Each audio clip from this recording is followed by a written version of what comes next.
kyogera nga tulina bakyala bannaffe naddala abantu abatali real n'emikwano gyabwe teganza omusajja anfukamiza atya nze omusajja ankuba atya nze omusajja ngamba atya mujjulire emmere abigamba because ndi wanne hafi n'abantu abalala naye nga bwaddayo ewuwe ebintu ebyo abikola ajja kukoza boxers ajja kufukamira ajja kunyiga emmere nga bwajja mu bantu ebintu ebyo byayogera kidda ne ku basajja naye omusajja kanze ng'ekyo nkikola ntya nze ngaani akola ekyo mukyala wange ankubira atya nenva mu bantu naye ng'omukyala bwakubaga maama akubye kanveewo ku kati yes byebyo ebintu emu The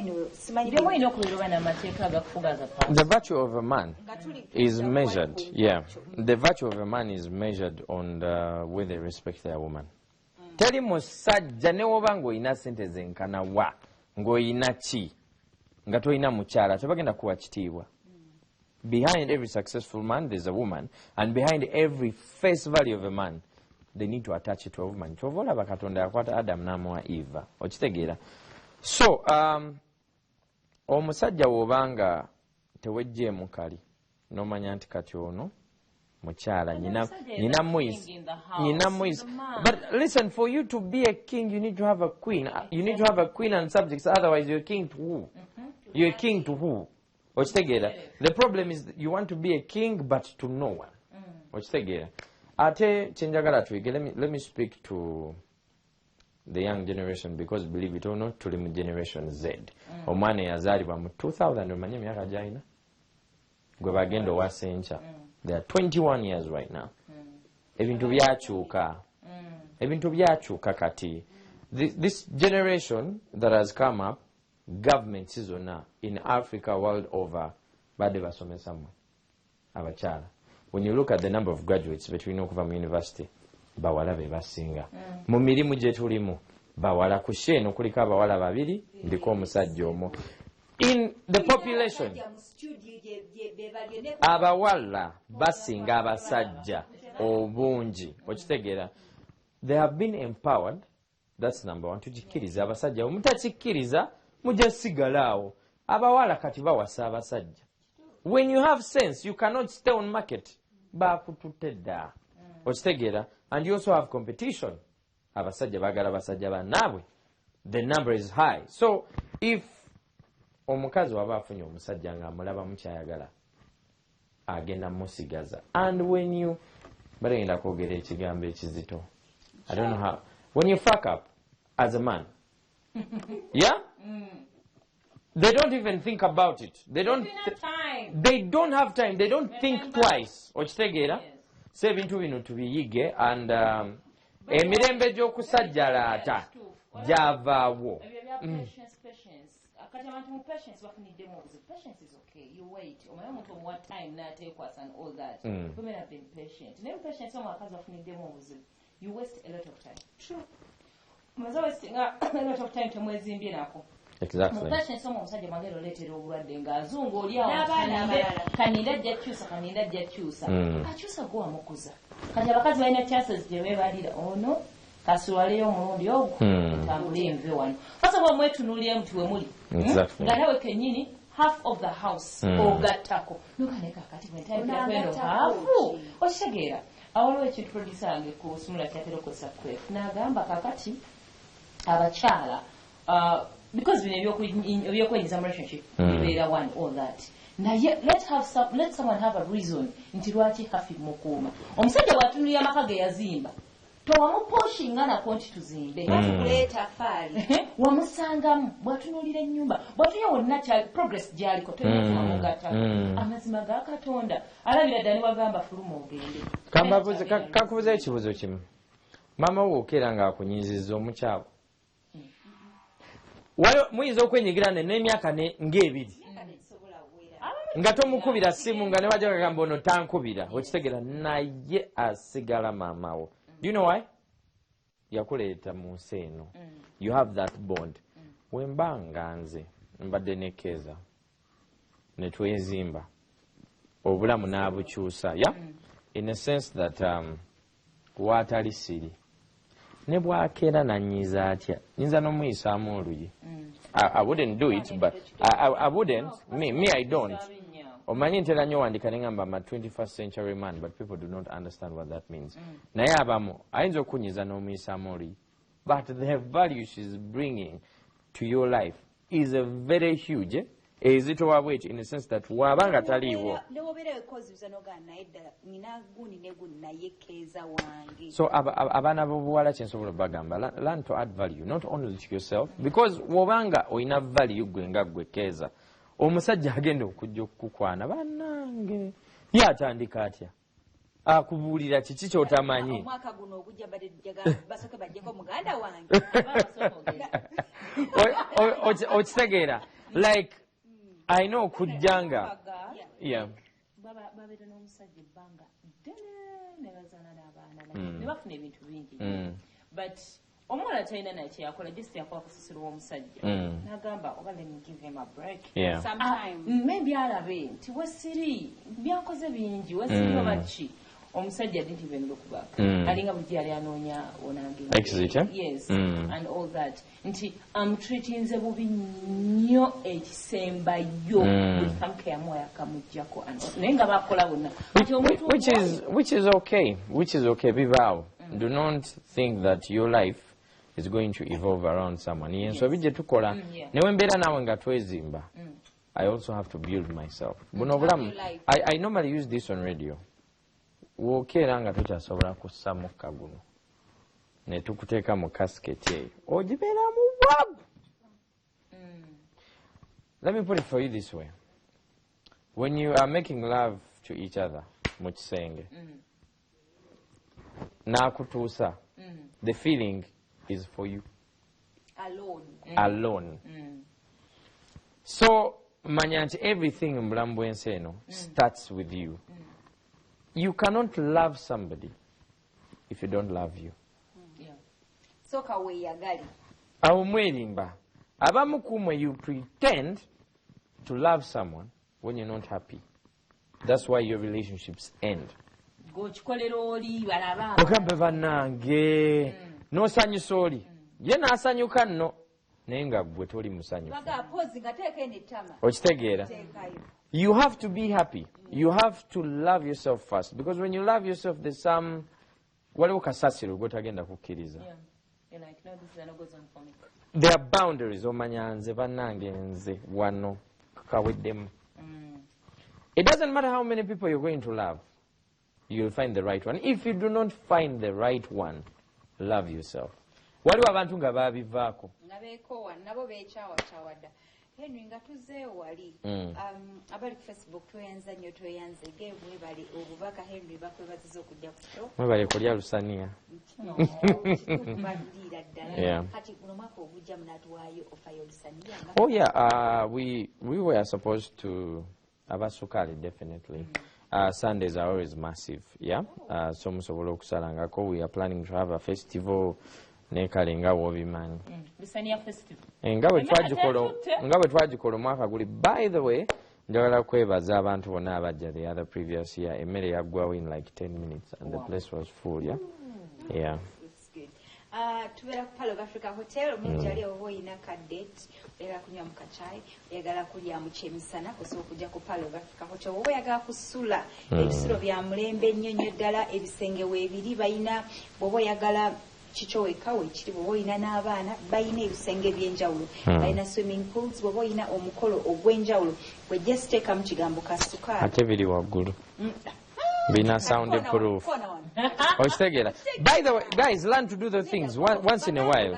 Once in a while. Omanyi, there's nothing that is more magical than okukwata omuntu gobadde naye ng'ebintu mubikoledde mu kifo kyekimu naddala kati mu abafumbo ya omwana w'abendi akoowa aniwaata amatooke alina simanyi okukola ki ayali obuliri akulabirire amekegeshuwa nti oli bulungi. Once in a while. Bino ebintu biri wano leka akome biraba mu firimu wokka muleeteko kati ruumu za wano oggulawo curtain ng'olaba emmotoka ziyitawo eri mu kkubo ya teri abalaba mubikole nga muyimiridde nga mutudde buli mweyagale alekaane awulire ng'ensi kyekyo bannange binyuma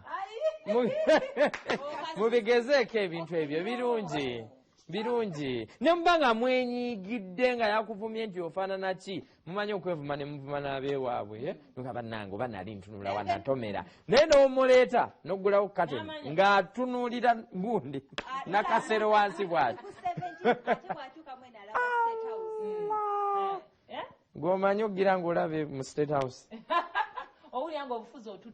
omutooro no bwakubaza mbuka abarereyo nanjikweyo yeah. Twogera ku ag management abatadde bisete kushona bakwambaza obulungi ali abo boine emikolo egy'enjawulo DTK enkola zonna ez'ekizaala gumba bazina and just in case woba teweetegeeza osobola okukozesa kalidia mu maduuka gonna agatunda eddagala ojja kubanga ate okasangawo abanoonya emirimu egy'enjawulo jobline bajja kubanga ate bakuyambako kubanga ofuna omulimu ab'oku Facebook nga bwe munyumirwa naffe bwe tunyumirwa wano. Henry, today wali kufuga obusungu twogedde nnyo ku bino ebintu ebirala weeyagale before nga tunayagala muntu mulasuka weeyagale and all that okufuga kuno okw'obusungu mulimu omuntu agamba nze bwe nnyiiga ntambula n'envaawo nze bwe nnyiiga njasa ebintu byonna mu nju kati nga hafe kyayogeddeko nti waliwo abantu bajja kulekerawo tunyumiza ebizibu hafe nange nakowa ebibuuzo byawe nti ng'oli bwe yagamba nti omuntu olinakolanga revenge nagala mpaka nkireke ndakuba anafunamu anabeera remorseful n'agamba sijja kuddamu ate nolaba nga tewali mbeera ekyuse mu nsonga y'okufuga obusungu naddala because kitera kujja ng'omuntu akiitinze bagambye omuntu asobola okubeera disappointed naye mu kulaga okuggwamu amaanyi ayinza fuga atya emotions ze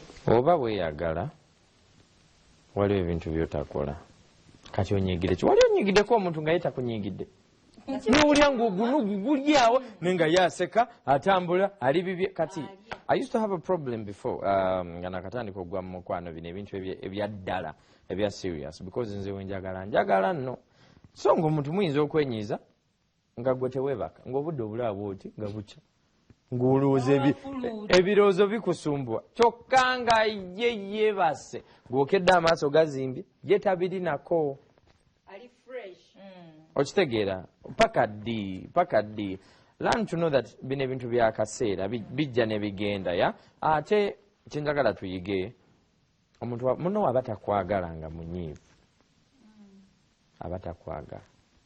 If somebody cannot look you dead in the eye, nga emotions ziri kwa 100, nga avudde ku 0, zirinnye, oyo nno aba takwagala. Bakubina ebintu mbu ebya emotion, yeah? But if someone's, nga bwe nabagambye nga twakatandika conversation eno, someone's true definition, their true character is what they do when they are angry.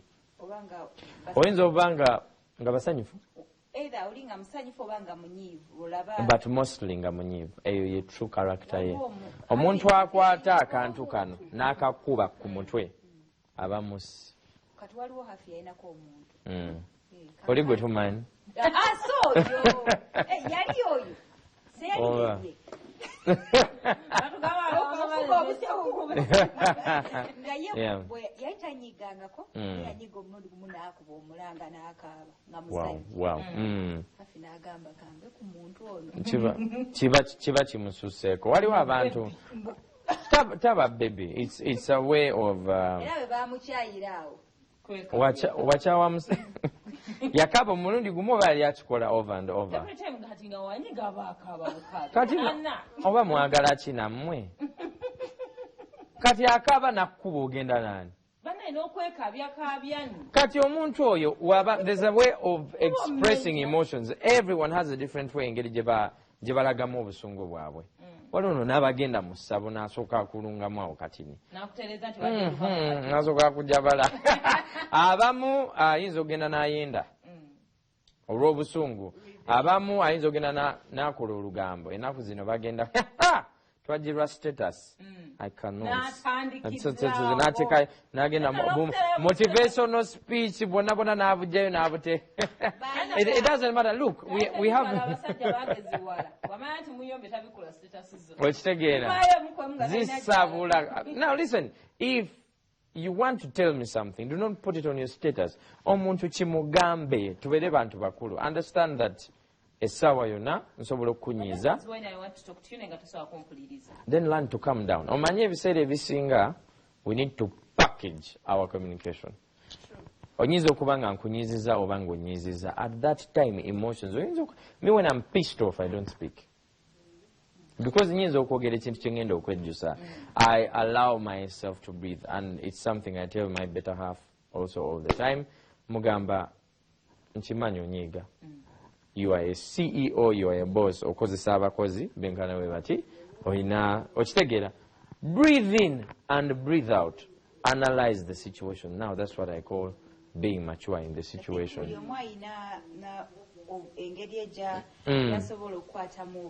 But kati, for instance, ndi short tempered, but omuntu wanyiiza to the extreme.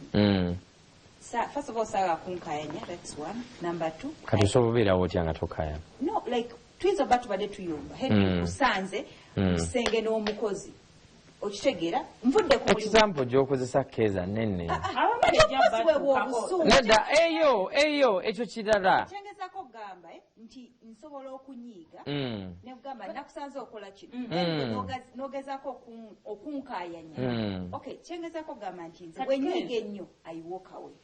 Karungi kati kampulireko omanyi situation eyo tolina na kunyiiga ng'omuntu omukutte akwendako. Nga nkyakola kyawe. You've thought about it. It is not an accident. Like, I don't even get mad at you. Because you're mad at the time, but there is room for you to talk about it. Ebintu nebinyiiza biyinza okuba nga ayinza okunyiga Colgate bwati bubi. Nze Colgate manyiko yali awuddeko abantu. Yep. Namutandikira ne instead of namunyiigira nno biri ebisembayo. Ayinza oba nga alina ekintu kyeyayogera oba n'amuddamu bubi nga ye takimiinize mu bubi.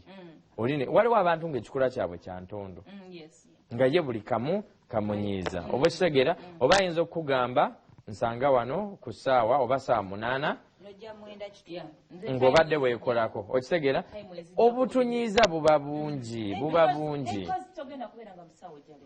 Okitegeera ekigambo mutandikirawo munyiige naye okumanejinga obwo obusungu otandika okimanya nti kati nno omuntu gwe nina. Here's how it is. If you cannot understand that okubeera n'omuntu omulala, that's part of the package, then don't fall in a relationship. Bireke totumalira budde. But the moment you're with someone manya nti ebyo byonna bibaawo, manya oyo gwe nalonda. Waliwo n'ebintu ebirala ebitera onnyiiza abakyala. Ondeseko wano ku Pearl of Africa tugeze kati nga ku 31. Ondeseko ko wano wajapera of course a few tables. Ondeseko ko wano tuzze mu byaffe. Olabe kapeti kayite okugamba. Hawa naye wagejja n'oyitawo. Instead tuli ku table ndi mukyalawo oba tuli mu kisenge olete sometimes omwayinza okireeta ng'alinga asaaga naye nga gwe kikulumye. The secret of being happy in a relationship, partner otomujjako being human. Being human as a man, I'm going to say, you're not the most beautiful woman on earth. Of course. I give you the respect because you're my woman, but every day, waliwo abalungi abakola ki? Kati nze ne munnange sobola okuddaawo naga, banaye guno gu Nigeria gulina ekirevu. Neŋŋamba bannaaye nno omusajja mulungi. Nange ne mugamba, ho, ono mwana omulabye. We are friends. Sisobola kujjako kyakubeera muntu. You have to appreciate or okujereka. Mwente mugeyaako ne bannammwe. Wekirina okubeera okitegeera. So muno omanya nti togenda mujjako ka buntu. Alina comments z'agenda okukola. Alina ebintu by'agenda okwogera. Woba owulira nga kikunyiizizza. Gwe nga gwe, by the way, this is very important now. Find a way of handling your partner. Oyinza obanga buli bw'okimugamba nga muli mu bantu, they blow off. Akuyira n'amazzi. Okitegeera, oba oyinza obanga buli bw'okimugamba nga muli mwekka, akifuna bubi. Oba oyinza obanga buli bw'okireeta mu ttooni endala. Okitegeera, abamu tebaagala babuukira, babbamira. Oyinza obeera ne hafi, oba ne munyiiza, n'ambulira ekintu ne mugamba ogambye eki. Okitegeera, munno omutegeera, you find out packaging the information. Waliwo wali nga oleeta kattawulo ng'ensonga ziwedde n'omugamba naye hani okimanyi nti luli wayogera ekintu nekinuma nagamba okakasa kati awo kasore n'okamugjamu kweno tikitoko sinapukyati nga tawulo baleeta yakimukwano batini nnyo abawala tawulo mwagyerabira simanyi lwaki ate nga ya mugaso nnyo tawulo n'akatunda awo omusajja awo buli kimu bwe kiri mba naakamala okusanyusa look at it's not omwenkanonkano weeguli tuli mu generation Z naye n'omusajja aleeta tawulo aba akwagala tekikugyako obusajja ya nze nsobola ogireeta because munnange mumanyi mutegeera tweyagala so kati bwe naagireeta nja kufa naye tekijja bakya buli lunaku okitegeera once in a while waliwo kati ebimu ngaffe oyinza omukubisa amasanyalaze ng'akyakankana okitegeera nga n'obudde bwa tawulo okitegeera ng'ayagala kwebaka bwebasa okitegeera kati nze nga mans manya nti katawulo wenkaleeta tekigenda kunzijako kya buntu oba okitegeera oba naye waliwo agenda okunku amasanyalaze gonna nze yagatwala mu kika. But yeah, understand your partner is very important and how you package the information to them. And most importantly, tomujjako ka buntu. Yeah. Another way to twins of managing a mobile is for two relationship and so we should learn to compromise. Exactly. Yeah. No mayaka kati omuntu omulaba. Nakulira yeri waffe basaka omwana musanze Kampala ava ggulu. Mwapulya society zanjawulo abakuze banjawulo you went to different schools mwesanze Kampala. Yes, cultures zanjawulo. Ewa bali babagamba oyino suna endingidi. Ewaffe tebagisuna. So how do you come ekimu kitwala ku table n'omugamba munange nze oyina okuba piano nze wotagikuba sibitegeera by'oba okoze. Mbagambeyo akantu akamu abakyala n'abaami especially this new generation. Tobeera na muntu fwa. Nyinza obanga ndi naawe nga gwe ebyendingidi si byoliko naye ng'ate ebintu ebirala byonkolera byondeetera bizitowa nnyo okitegeera kati nze nga nze webanga endingidi wemba sisobola gyerekereza nengyesonyiwa nja kufunayo wenjijja awalala awatagenda kukosa wetutuka kati waliwo abeetegera ne batuuka ku level eri nga nsobola okugamba hafi oyo wandingidi okitegeera kati hafi asobola n'oteeka mu ndingidi sente mukwano n'agituuza no, I'm giving you an example n'amugamba n'omugamba totabaala kyoyagala tujja kikuwa kubanga endingidi tagisobola okitegeera oba tajagala oba temukolera kati awo ebintu webyadda nga munno omumanyi nga mukwano gwo wobanga tosobola kyebeera nga hafi oli wabbuba nga nkimanyi nti wabbuba sijja gimulaga I'm gonna give her that respect. Yeah.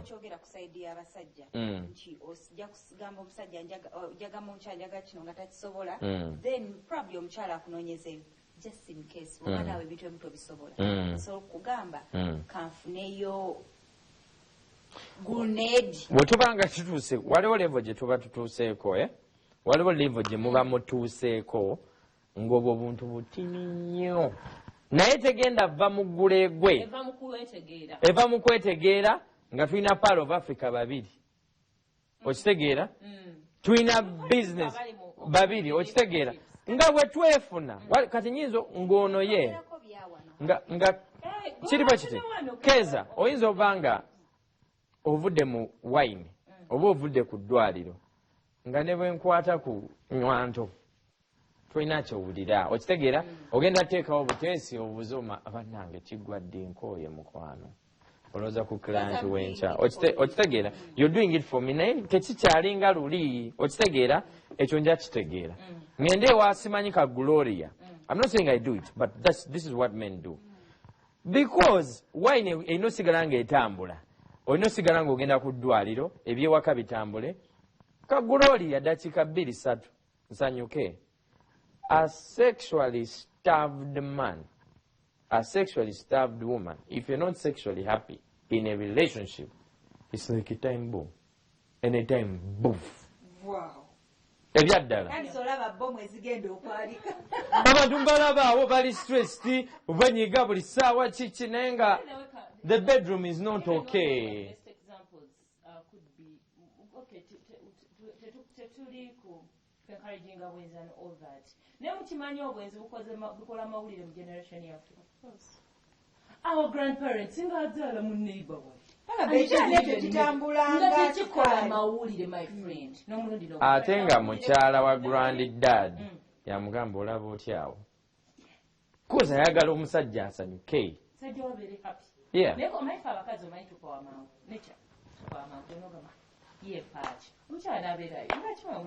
Anti kati obuzibu obuva muno tomwongerako value. There's nothing you're bringing on table. It is stress only. Tokyamusanyusa namusanyusa okitegere nga lwaki tagenda n'asanyuka.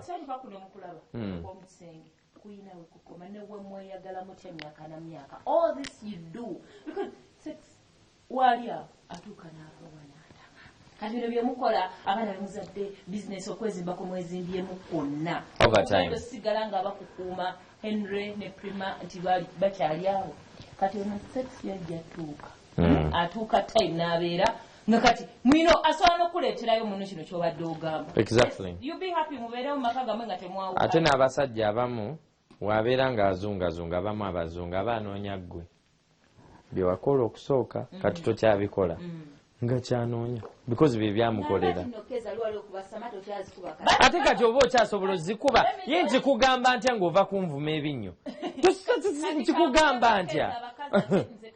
Abakazi twemanyi munange okugamba kyukamu obwenzi oba wabigenza tokyusa okitegeera wakazaala abaana nga mukaaga omugo gukwerumira oluwa lukindo munne y'amaanyi gati. The older a man grows bakyamuka. The older a woman grows ozikira. Henry kati nga bwe tugenda mu New Year's and all that oluusi nange nyiza okwaganya mbaleko bakabikini nange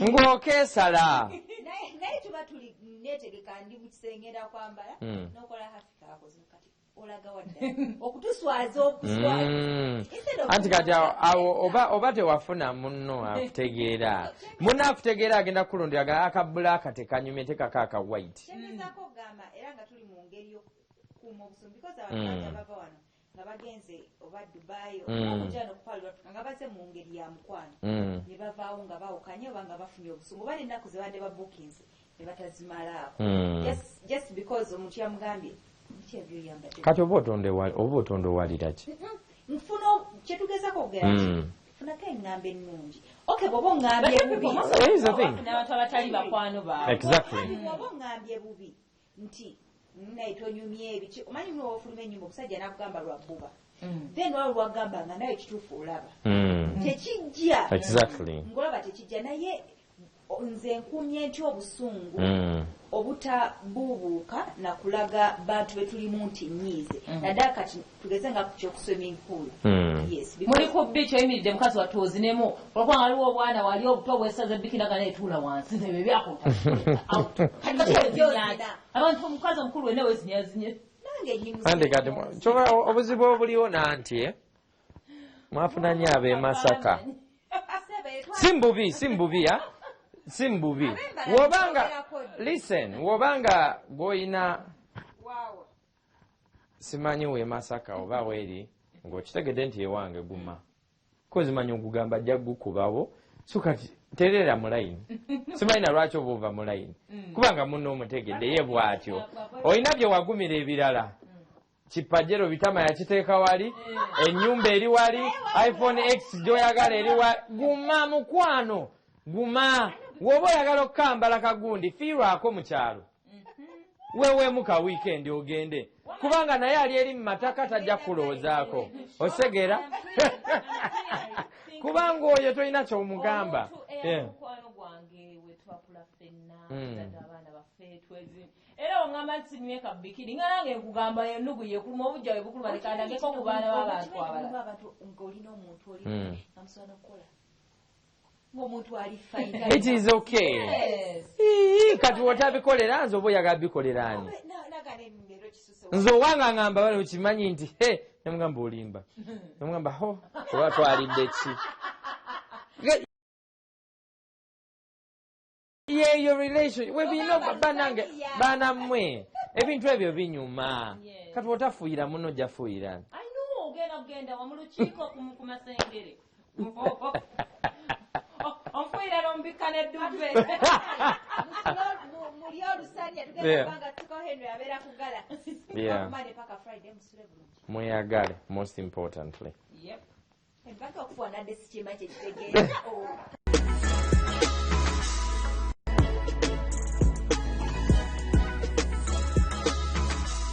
Kasukari kawagi